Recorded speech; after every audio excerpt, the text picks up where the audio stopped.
friends, Zoey here, and today I'm going to be talking to you about 3 ways to minimize and simplify your life. Let's get started.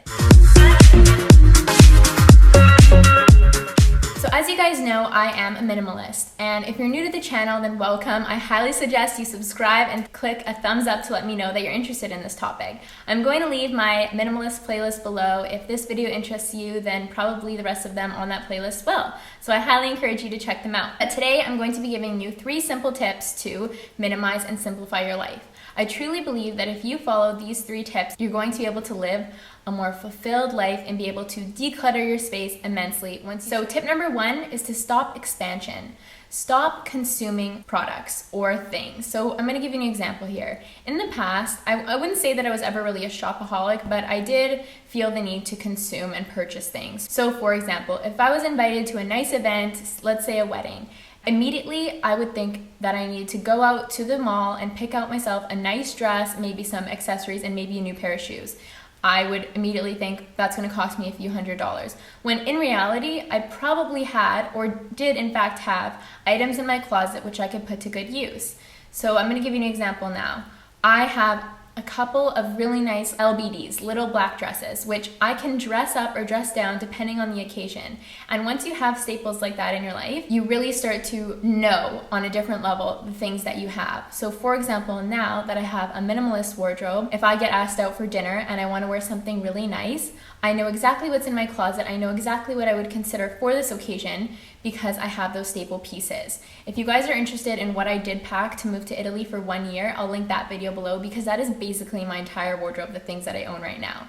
I'm big into dresses, but this is just one example of going to a wedding. I'm sure you can probably think of other occasions too. So for example, if you are really into makeup and somebody said, okay, we're gonna go to this wedding, you might think immediately, oh, I have to go buy a new lipstick for that. Or if you got asked out on a date and you wanted to look really nice and needed to buy another pair of false eyelashes. Once you get the idea in your head to stop the expansion of the things that you own, you're really going to appreciate the things that you have, and it feels really good when you don't have to think that you have to keep consuming and going out and spending money. It's a relief, to be honest with you, to know that you can go home and find exactly what you need for the occasion. My second tip is to focus in on your routine. What are you doing every single day? Say if you get up, you go to the gym in the morning and you meditate in the morning and you make your breakfast and you go to work. Say that is your morning routine.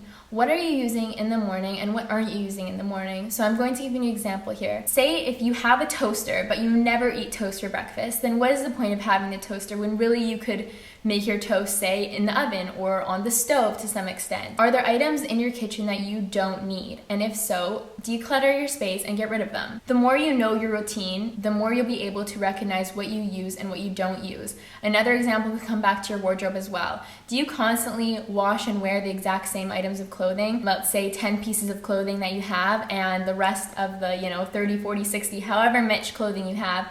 If you never touch those items, do they really need to be there? I don't think so. And that brings me to tip number 3. So tip number 3 is all about reducing the clutter, starting to get rid of all those things that don't bring you joy. If you guys are familiar with the life-changing magic of tidying up, then you'll know that when you pick up an item, if it doesn't spark joy, then it probably doesn't need to be there. If you don't truly love it, if you don't truly know it, then it doesn't deserve to kind of be in your life, be in your presence. When I started my minimalist journey, I began to get rid of things slowly, and then it kind of became addicting. I was really looking forward to getting home from work and picking out more things that I didn't need. And as my room and my personal space began to declutter, I began to know the things that I owned. Like I mentioned previously, if I was asked out on a special occasion, I would know exactly what to wear, exactly what to piece it with, because I really enjoy that minimalist style, and I also know the items that I have very well. So it's not a matter of me thinking of running to the store, rifling through my closet. The decisions that you have to make once you've decluttered your space have diminished so much, and that leads me to another point in a video that I made before called decision detoxing.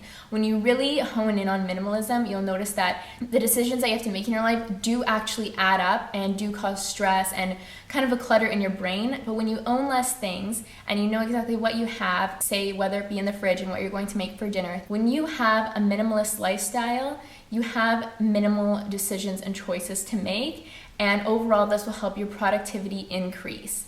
So I'll link that video below, like I mentioned, and I'll leave that one for you guys to check out as well. Anyways, I hope these tips helped you guys and helped you along on your minimalist journey. I can totally say that becoming a minimalist has really helped me to follow my dreams and move to Italy. So if minimalism is right up your alley, then please give this video a thumbs up and subscribe below, and I'll be seeing you again very soon. Bye!